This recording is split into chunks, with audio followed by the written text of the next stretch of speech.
উমা, এটা যে একটা সত্যিকারের মানুষ। এখন আমি কি করি? এনাকে না সাহায্য করলে ইনি তো মরে যাবেন। আমি বরং এনাকে রানীমার কাছে নিয়ে যাই।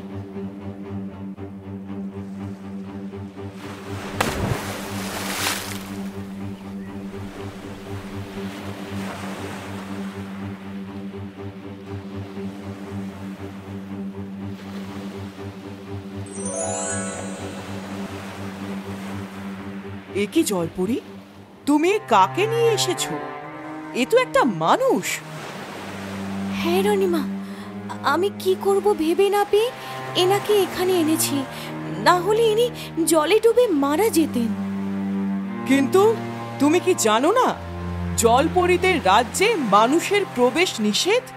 তা সত্ত্বেও তুমি এই ভুল করলে। ক্ষমা করবেন রানীমা, চোখের সামনে একটা মানুষকে মরে যেতে কি করে দেখবো বলতে পারেন? আপনি আপনি দয়া করে এনাকে বাঁচান। জলপরি, আমি বুঝতে পারছি তুমি খুবই দয়ালু, কিন্তু এই কাজ আমি করতে পারবো না। আর যদি করি তাহলে তোমাকে এই শাস্তি ভোগ করতে হবে। আমি আপনার দেওয়া যে কোনো শাস্তি মাথা পেতে নেব। বলুন, আমাকে কি করতে হবে? ঠিক আছে, আমি এই মানুষের জীবন ফিরিয়ে দেব, কিন্তু এনার জ্ঞান ফেরার আগে তোমাকে এনাকে মানুষের রাজ্যে ফিরিয়ে নিয়ে যেতে হবে। আর শাস্তি হিসাবে তোমাকেও সেখানে পরিচয় গোপন করে 5 বছর মানুষ হিসাবে কাটাতে হবে। ততদিন তোমার কাছে কোনো পরীর শক্তি থাকবে না। বলো, রাজি? হ্যাঁ, আমি রাজি।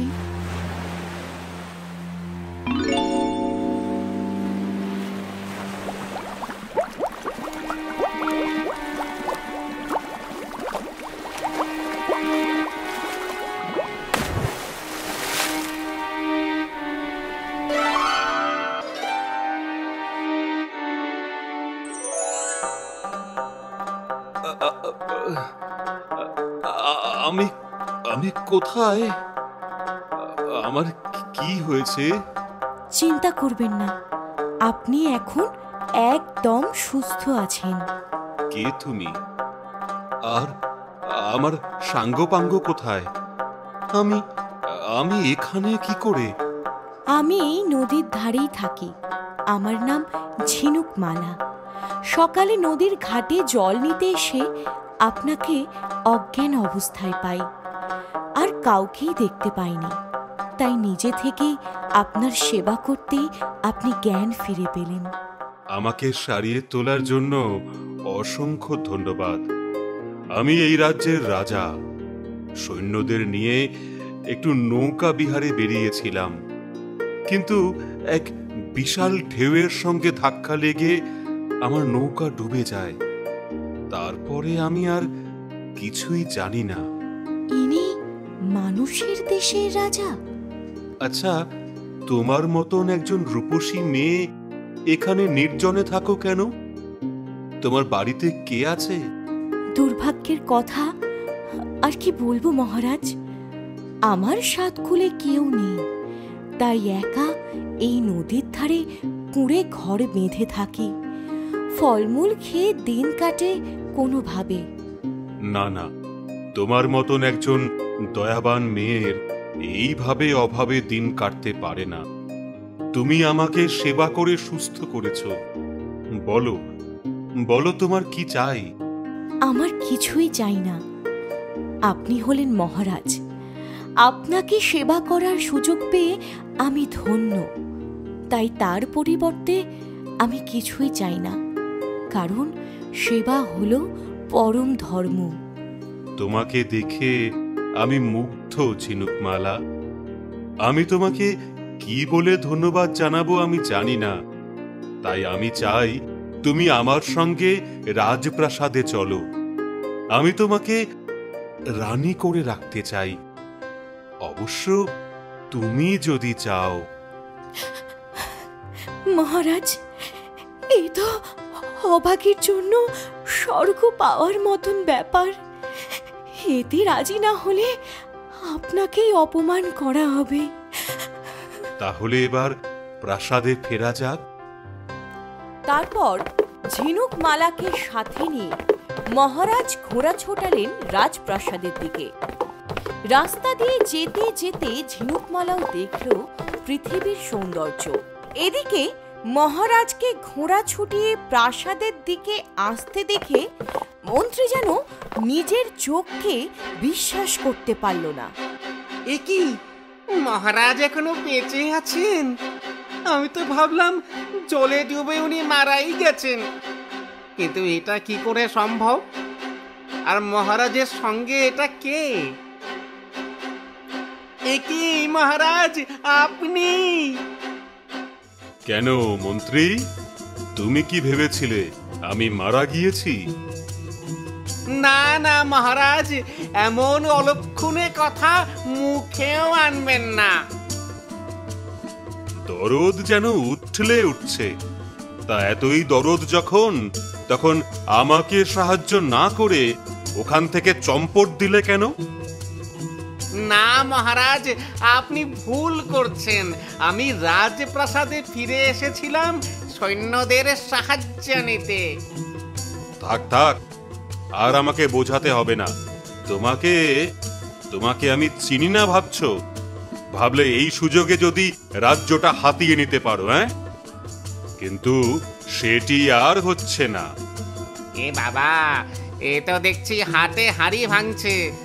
না, যে করেই হোক আমাকে পরিস্থিতি সামাল দিতে হবে। এ বাবা মহারাজ, আপনি আমাকে ভুল চিনেছেন মহারাজ। আপনাকে ঠকানোর আগে আমার মরে যাওয়া ভালো। থাক থাক, খুব হয়েছে। এখন আমার জন্য একটা কাজ করো দেখি। কি কাজ মহারাজ? আপনি শুধু আজ্ঞা করুন। কিন্তু তার আগে বলুন, আপনার সঙ্গে ইনি কে? দেখে তো ভিনদেশী মনে হচ্ছে। ইনি হচ্ছেন ঝিনুকমালা। ইনি তোমাদের নতুন রানীমা হতে চলেছেন। তাই শুভ কাজে দেরি না করে তাড়াতাড়ি সম্পন্ন করাই ভালো। তুমি শীঘ্রই আমাদের বিবাহের ব্যবস্থা করো। হ্যাঁ, এখন যাও, হাঁ করে দাঁড়িয়ে থেকো না, কাজে লেগে পড়ো। জি মহারাজ।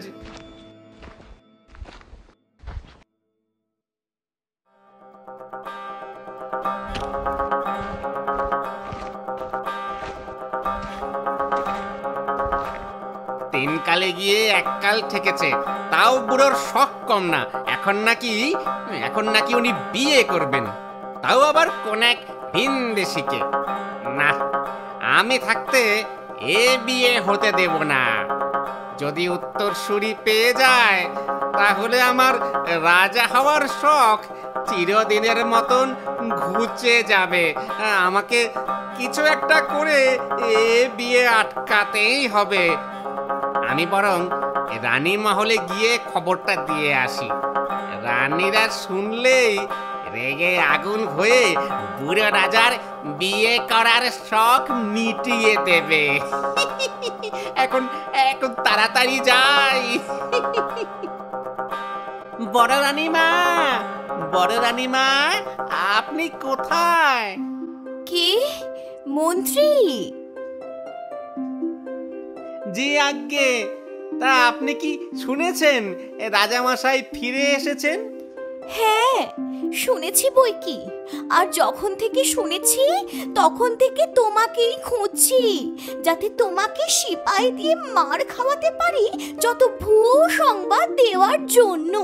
তুমি না বলেছিলে মহারাজার বেঁচে নেই? এই রে, ভালোই গন্ডগোলে পড়লাম।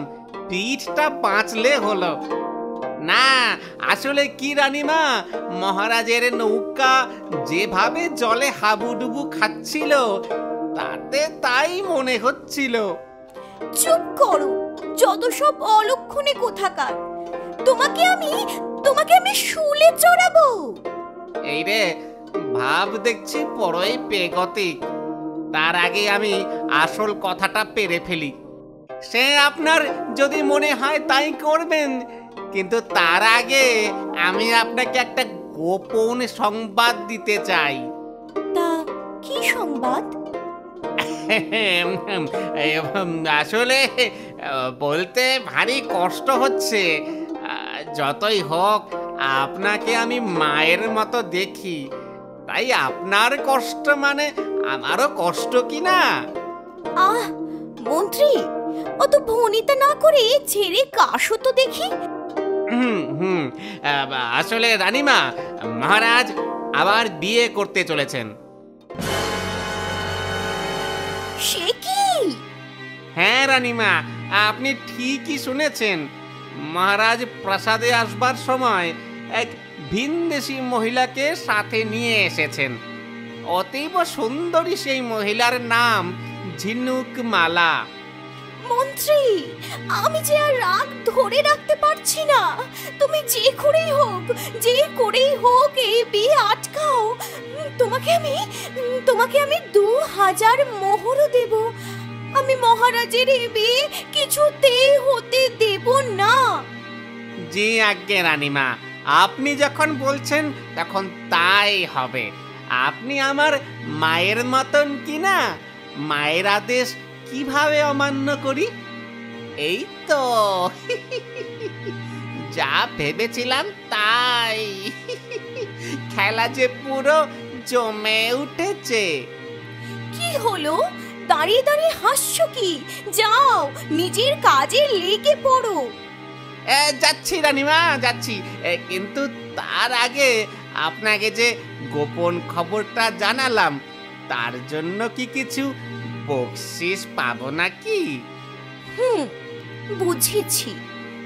এই নাও 500 মোহর। কাজ শেষ হলে বাকিটাও পাবে। আপনাকে অসংখ্য ধন্যবাদ বড় রানীমা। এবার আপনি শুধু দেখুন এই মন্ত্রী কি করতে পারে।